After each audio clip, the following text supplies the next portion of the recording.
Good evening friends, welcome to GLCIS। और आज हम लोग mains answer writing evaluation series को शुरू करने वाले हैं, जिसके अंदर हम लोग ये देखने वाले हैं कि जो उत्तर लेखन शैली होती है आपकी मुख्य परीक्षा की, मेंस आंसर राइटिंग हम जो लोग करते हैं उसके अंदर किस तरह की मिस्टेक्स होती है। सबसे पहले हम लोग 3 मार्कर्स देखते हैं। 3 मार्कर्स क्योंकि कई बार बड़े अजीब तरीके पूछे जाते हैं और हम लोग को ये पता नहीं होता कि आखिर उसके अंदर लिखना क्या है। कई बार सोचते हैं कि कुछ ज़्यादा लिख देते हैं, कई बार ऐसा लगता है कि उसके अंदर बहुत कम चीज़ें लिखी है। तो सबसे पहले आप लोगों को जब भी आप लोग 3 मार्कर्स लिखें तो 3 मार्कर्स के अंदर आप लोग हमेशा याद रखें कि हमेशा हम लोग को इंपॉर्टेंट डेटा का ही जिक्र करना है। सबसे पहले हम लोग जो भी सिर्फ IMP डेटा है सिर्फ उसी के बारे में लिखें। कई बार हम ये करते हैं कि कई सारी चीज़ें इन्फॉर्मेशन देने के चक्कर में हम लोग भूल जाते हैं और भूलने से हम लोग ये शो कर देते हैं कई बार, जैसे माना कि संधि कितने प्रकार की होती है। हम लोगों से जब पूछा गया है प्रश्न ये कि संधि कितने प्रकार की होती है, तो हम हमेशा ध्यान रखें इस बात को कि हमें संधि के प्रकार बताकर आगे बढ़ जाना है। जितना पूछा जाए उतना ही हम लोग लिखें। उसके एक्सप्लेनेशन के चक्कर में अगर हम लोग उसका थोड़ा बहुत भी कंटेंट अगर भूल जाते हैं तो एक तो सबसे बड़ा ड्रॉबैक ये होता है कि हमें एक फिक्स स्पेस मिला हुआ है, ठीक है, फिक्स स्पेस मिला हुआ है। उसी स्पेस के अंदर हमें हमारा टैलेंट दिखाना है कि हम अच्छे से अच्छे मार्क्स गेन कर सकें, ठीक है। और अगर उसमें हम लोगों ने कोई अनर्गल चीज़ें अगर लिख दी हैं, ठीक है, यूजलेस चीज़ें लिख दी हैं, या फिर कोई चीज़ हम लोग भूल गए हैं, ठीक है, तो जो डेटा हम लोग भूले उससे हम लोग ये शो कर देते हैं कई बार कि हमें वो पर्टिकुलर चीज़ या पॉइंट या डेटा या इन्फॉर्मेशन हमें नहीं पता है, ठीक है। तो पहली गलती हम लोग ये नहीं करें, ठीक है। दूसरी बात कि हम लोग जो भी डेटा लिखें उस डेटा की इंपॉर्टेंस के हिसाब से उसकी क्रोनोलॉजी सेट करें हम लोग, ठीक है, कि सबसे इंपॉर्टेंट क्या है, फिर दूसरे नंबर पर क्या आना चाहिए और तीसरे नंबर पर क्या आना चाहिए। इसके बाद भी अगर स्पेस बचती है, आपको अगर सहूलियत होती है, तभी आप लोग 4th पॉइंट मेंशन करें उसके अंदर। या फिर अगर 3 मार्कर है तो एक पैरामीटर सेट करके चलें कि हमेशा हमको 3 सबसे इंपॉर्टेंट पॉइंट्स का ही जिक्र करना है। जैसे कि हम लोग जो GLCIS की मेंस टेस्ट सीरीज़ है उसके अंदर हम लोग मॉडल आंसर्स आप लोगों के साथ डिस्कस करने वाले हैं। हम लोग सबसे पहले देखते हैं गार्गी संहिता, ठीक है। तो हम लोग सबसे पहले देखिएगा आखिर गार्गी संहिता क्या थी, ठीक है, किसने लिखी, क्यों लिखी, किस पर आधारित है। तो सबसे पहले हम लोग देखते हैं कि Gargi Samhita is written by sage Gargi, ठीक है।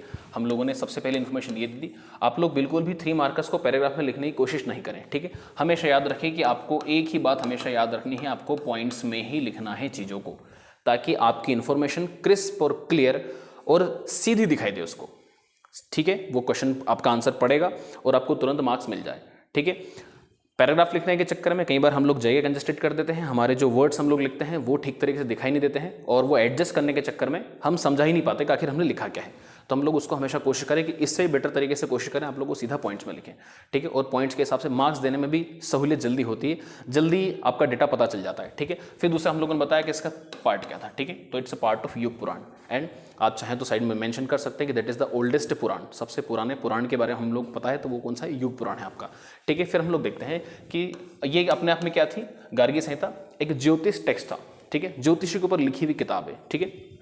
बट एंड और इसके अंदर हम लोग इन तमाम इंपॉर्टेंट इन्फॉर्मेशन के बाद भी अगर हम लोग को लगता है कि हम समय को मैनेज कर सकते हैं, तमाम 3 मार्कर्स 5 मार्कर्स और 11 मार्कर्स हम लोग कवर कर लेंगे, तो उसमें हम लोग को ध्यान रखना है कि फिर हम लोग उसके बारे में क्या बताएंगे कि उससे हम लोग जो सीथियन और ग्रीक इन्वेजन जो हुआ था, ठीक है, उसकी इन्फॉर्मेशन हमें किससे पता चलती है, तो वो पता चलती है गार्गी संहिता से, ठीक है। तो हम लोगों ने सबसे पहले इंपॉर्टेंस के हिसाब से इनको क्रोनोलॉजी के ऑर्डर में हम लोगों को जमाना है, ठीक है। आप कोशिश करें कि इससे बेटर तरीका क्या होगा, ये हल्का सा पैराग्राफ में लिखा हुआ है लेकिन आप सीधा सीधा इनको पॉइंट्स में मेंशन करें, ठीक है, पहला फिर दूसरा और तीसरा। इस तरीके से आप 3 मार्कर्स लिखें ताकि आप अच्छे से अच्छे मार्क्स गेन कर सकेंगे। फिर हम लोग सेकेंड क्वेश्चन पर आते हैं, कालीबंगा, ठीक है, ठीक है। तो हम सभी लोग जानते हैं कि ये एक इंडस साइट है, ठीक है। तो सबसे पहली इंफॉर्मेशन हम लोग को यही देनी है, ठीक है।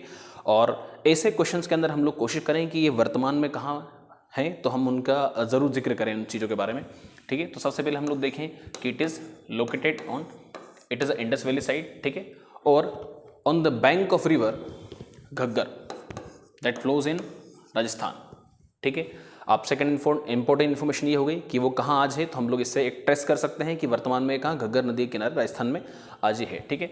इसके बाद में हम लोगों ने देखा कि इसके एग्जीवेटर्स कौन थे, तो हम लोगों ने देखा है बीबी लाल और अमलानंद घोष, ठीक है, जिन लोगों ने इसकी खोज की थी। तो खोजकर्ताओं के नाम हम लोगों ने जिक्र कर दिए कि वो कौन कौन थे, बीबी लाल और अमलानंद घोष, एक घोष जिन्हें हम कहते हैं, ठीक है।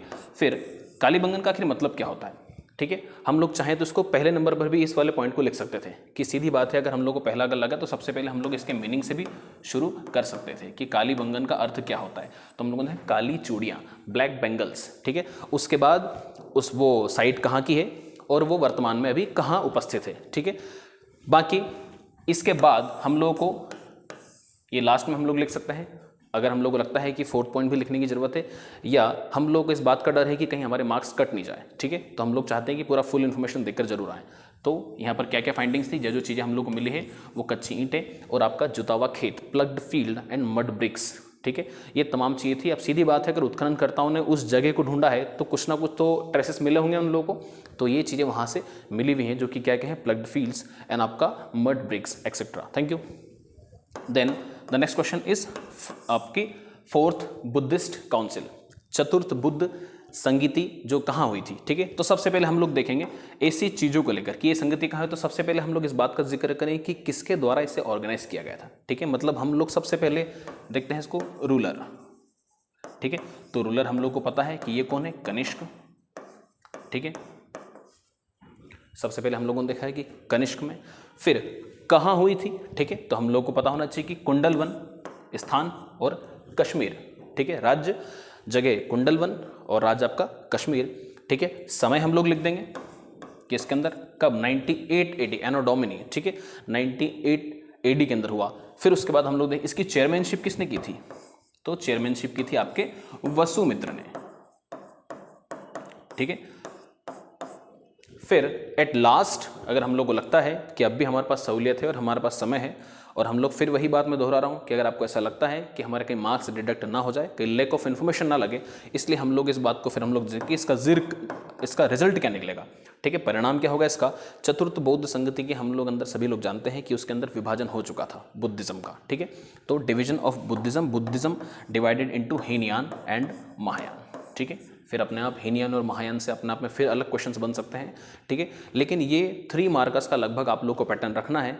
ज़्यादा से ज़्यादा आपका टारगेट ये होना चाहिए, ज़्यादा पढ़कर जाना या ज़्यादा लेकर जाना उतना ज़रूरी नहीं है जितना कि आप वहाँ एग्जाम हॉल तक डिलीवर कर आएँ, ठीक है। तो ये आपका तरीका होना चाहिए। एक मॉडल आंसर आपका कंप्लीट हुआ, ठीक है।